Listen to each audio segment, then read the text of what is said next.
제가 지난번 영상에서 강아지 구충제인 펜벤다졸과 사람 구충제인 알벤다졸, 플루벤다졸이 항암 효과가 있다라는 연구 논문을 소개해드린 바 있습니다.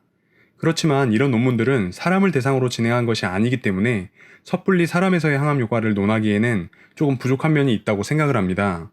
그런데 제가 검색을 해보니 사람과 강아지 구충제로 모두 허가가 난 메벤다졸이라는 성분은 사람을 대상으로 항암 임상시험이 진행되고 있는 것을 확인했습니다.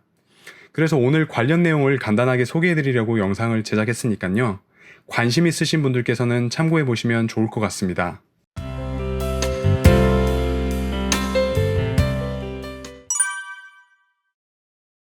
우선 펜벤다졸, 알벤다졸, 그리고 플루벤다졸의 항암 효과와 관련된 이전 영상을 못 보신 분들께서는 옆에 링크를 클릭해서 시청해 주시기 바랍니다.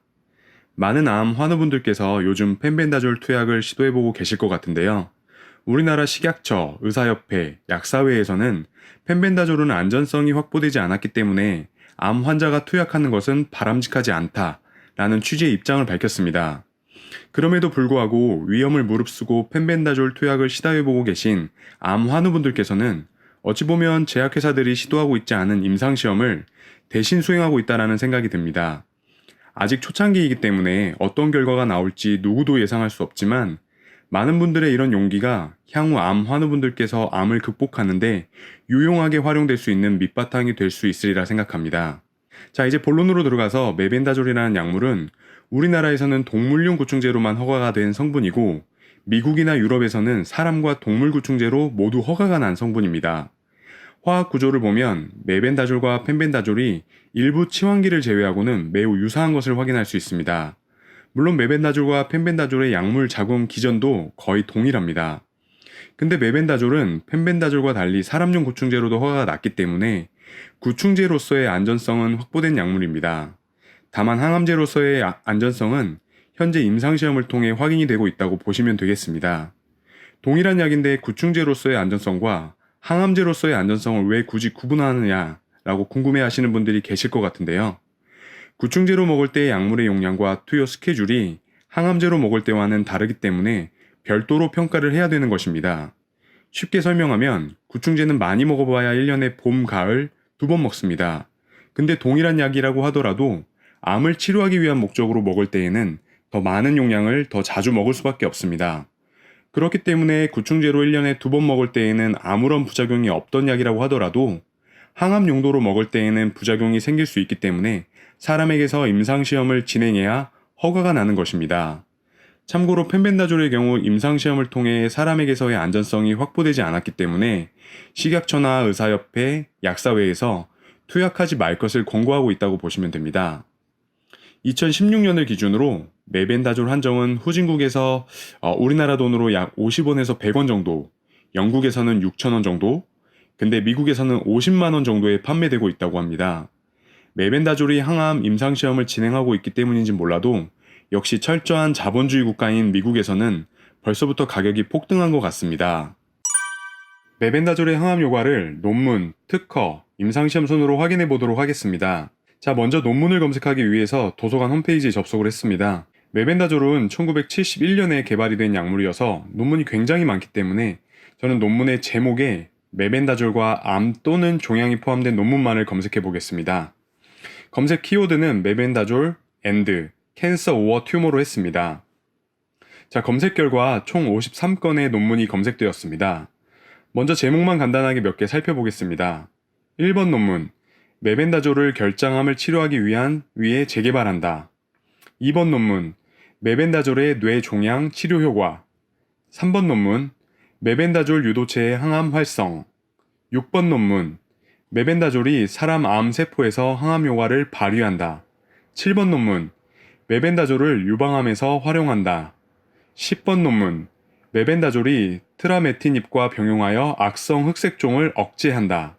이렇게 메벤다졸은 다양한 종류의 암에서 치료 효과를 나타낸다는 것이 논문을 통해 확인이 되고 있습니다.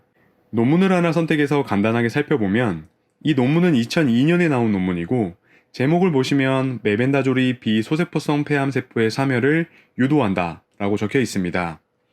폐암세포를 이식한 동물 모델에서 메벤다졸의 암 치료 효과를 확인한 데이터를 살펴보면 투여한 지 21일 만에 엄청난 항암 효과가 확인이 되었습니다. 이처럼 구충제로 사용되고 있었던 메벤다졸이 우수한 항암 효과가 있다는 사실은 2000년대 초반에 이미 잘 알려져 있었던 것을 알 수 있습니다. 그 다음으로 메벤다졸의 항암 용도와 관련된 특허를 찾아보겠습니다.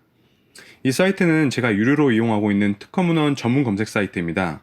여기서 발명의 명칭, 요약, 대표 청구항에 아까 논문 검색과 마찬가지로 메벤다졸 앤드 캔서 오어 튜머로 검색을 해보겠습니다. 총 23건의 특허가 검색이 되었고요. 여기서 미국 특허 하나를 클릭해 보겠습니다. 발명의 명칭은 메벤다졸의 암 치료 요법 및 이의 사용 방법이라고 적혀 있네요. 자, 여기 보시면 청구항 1항에 메벤다졸을 투여하여 암을 치료하는 방법이라는 내용이 기재되어 있고 쭉 내려보면 암의 종류로 대장암, 위암, 뇌종양, 결장암, 유방암, 간암, 폐암, 췌장암, 신장암이 기재되어 있습니다. 물론 이 특허는 아직 등록이 된 특허는 아닙니다. 하지만 미국에서 특허 출원을 했다는 것은 항암제로 개발할 의향이 있는 것이라고 생각을 해볼 수 있습니다. 자, 그렇다면 강아지 구충제인 메벤다졸이 실제 항암제로 개발이 되고 있는 중인지 임상시험 검색 사이트를 통해 확인해 보겠습니다. 이 사이트는 NIH라는 미국 기관에서 운영하고 있는 사이트로 전 세계에서 진행되고 있는 대부분의 임상시험 정보를 확인할 수 있는 사이트입니다. 여기 질병명에 캔서라고 기재를 하고요. 약물 명칭에 메벤다졸을 입력하고 검색을 실행해 보겠습니다. 자, 21건의 임상시험이 검색이 되었는데 전부 메벤다졸과 관련된 것은 아니고 검색어 확장으로 인해 다른 약물도 검색이 된 것 같습니다.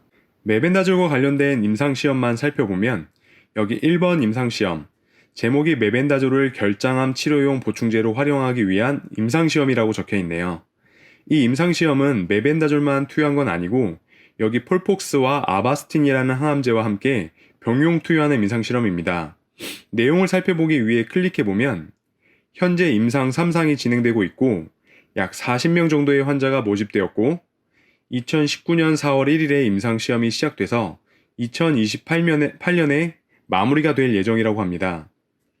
자, 여기서 주목해야 할 것은 임상 3상이 진행 중이라는 것입니다. 임상 3상이 진행 중이라는 것은 임상 1상, 임상 2상에서 이미 메벤다졸의 안전성이 확보되었다라는 것을 의미합니다. 그 다음 다른 임상시험들은 어떤 것들이 있는지 제목만 살펴보면 2번 임상시험, 소화기계 암 또는 불특정 암에 대한 메벤다졸의 안전성 및 효과 실험. 3번 임상시험, 재발성, 급진성 유아 뇌종양에서의 메벤다졸의 치료 효과에 대한 임상 1상 시험. 10번 임상시험, 테모졸로마이드를 투여받은 고도 신경교종 환자에서 메벤다졸의 효능. 자, 여러분들, 메벤다졸은 많지는 않지만 이렇게 일부 암종에 대해서 사람을 대상으로 한 임상시험이 진행되고 있는 것을 확인할 수 있습니다. 만약에 펜벤다졸의 경우에도 임상시험이 진행되었거나 진행되고 있었더라면 지금처럼 식약처나 의사협회에서 공식적으로 반대 입장을 표명하지는 않았을 것으로 생각됩니다. 그런데 이런 기관들에서 펜벤다졸 투여를 하지 말라고 권고한다고 하더라도 이미 많은 암 환우분들께서는 자체적으로 임상시험을 진행하고 계시거나 또는 진행할 예정이실 텐데요. 아무쪼록 그게 펜벤다졸에 의한 것이든 아니든 나쁜 일 생기지 않고 꼭 좋은 결과 있으시기를 응원합니다. 오늘 영상은 여기까지입니다. 감사합니다. 오늘 영상이 즐겁고 유익하셨다면 좋아요, 구독 알림을 꼭 눌러주세요.